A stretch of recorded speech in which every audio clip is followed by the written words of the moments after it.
हुण साकू ये दसेसो कि बाल जो 6 महीने का थी वने या बाल को ग़िज़ा केड़े वेले शुरू करनी है, ठोस ग़िज़ा मसलन सिरी लैके बाल को 6 महीना तक ਜਿਹੜਾ ਰਿਕਮੈਂਡਡ ਹੈ ਉਹ ਸਿਰਫ ਮਾਂ ਦਾ ਦੁੱਧ ਹੈ।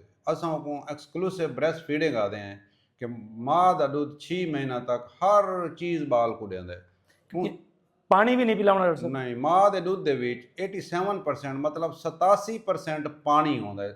अगर उनके माँ के दूध के 10 गिलास गिनो तो 1 गिलास दूध है, बाकी 9 पानी दें। असां बाल को माँ के दूध पानी बहु देंदे पे। अल्लाह रब्बुल इज़्ज़त ने जो बना दिता है वो बाल वास्ते उस तो मुनासिब भाई कुछ नहीं हो सकती। ये जिहड़ा नौ निहाल ते गुट्टी ते ग्राइप वाटर ते इस तरह दी चीज़ां जिहड़ियां दित्तियां वेंदियां या कोलेस्ट्रॉल दित्ता वेंदा है? कैस्ट्रैल, गुट्टी, नौ निहाल, विगोरिन, ग्राई वाटर, ग्लूकोज इन्हां दा कतई कोई फायदा नहीं। कहीं बाल को जरूरत कोई नहीं। ये उन्होंने पेट दर्द तक कर सकते हैं, बस बाल बीमार तो थी सकता है लेकिन इन्हां बाल को फायदा कोई नहीं। ये उन्हां बालों को देने रूटीन है जिन्हां को इन्फेंटाइल कॉलिक होंदा है, दर्द होंदा है। एक्चुअली वो दर्द ही बाल दी आदत है। वो माँ के पेट सारी रात लतड़ियां मरियांदा है, सारा दिन लतड़ियां मरियांदा है, अंगड़ाइयां गिनदा है, मुड़ीदा है। वो जिसले दुनिया ते आंदा है तो वाधू वो काम करेंदा है। वो वाल वो काम करेंदे, माँ प्यो परेशान होंदे। नहीं कुछ बाल होंदे डॉक्टर साहब जिहड़े तुसां आदे वे भी यार 3 महीने रोसी 3 महीने बाद चुप कर वैसी, उनकी क्या वजह होंदी है? उनकी वजह होंदी है कि जिसले बाल माँ के पेट च होंदा है, वो माँ के पेट च पानी च होंदा है। जिवें मछली पानी च होंदी है या तालाब च होंदी है, वो सारा दिन पानी दे विच खेडदा है।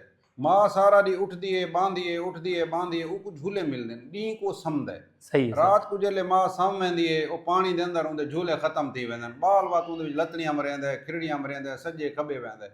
वो 9 महीने क्योंकि माँ के पेट माँ के रात को सम्मण की वजह तो सारी सारी रात जागदा है। माँ के सारा डी उठण बाण काम करन की वजह तो झूले मिलते हैं, डी को समझदा है। जिसले दुनिया ते आंदा है वो वाला डी को समझदा है तो रात को जागदा है। वो अंगड़ाइयां भी गिनदा है, मरोड़ियां ही खांदा है, नाल एक आवाज़ भी कढ़दा है। अक्सर मावां आवाज़ तो परेशान होंदियां कि ये जिहड़ी आवाज़ है इको अड़ा थिया पे, इंदे पेट कोई गड़बड़ थई है, कोई माँ खा गिदा होसी। अगर बाल ने अंगड़ाई गिदी है, रो पिया दादी सोटी चाह के माँ के सिर तई खड़ी होंदे भी तैं घट वध खादा होसी। रोज़ मावां छोदियां परेशान होंदियां कि साडी सस को दसो मेरे को खावण काश नहीं देंदी।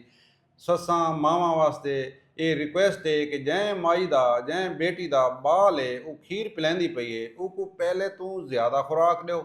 एक तो अपने आप को मेनटेन करने, दूजा बाल को खीर पिलांदी पई है, वो तुहाडी हिक रोटी की बजाय वो 1.5 मिलनी चाहिए है। वो जितनी खुराक उनकी बनती है उस तो 1.5 गुना मिलनी चाहिए ताकि वो तुहाडा जिहड़ा बाल है वो कोई खीर पिलावना है उनके वास्ते उनकी खुराक वधाओ, उनका खीर वधसी, उनका बाल सैटिस्फाई रही। दूजा माँ को किसी किस्म के परहेज़ करावन की कतई जरूरत नहीं है। मैडिकल दे विच कोई परहेज़ नहीं है माँ वास्ते।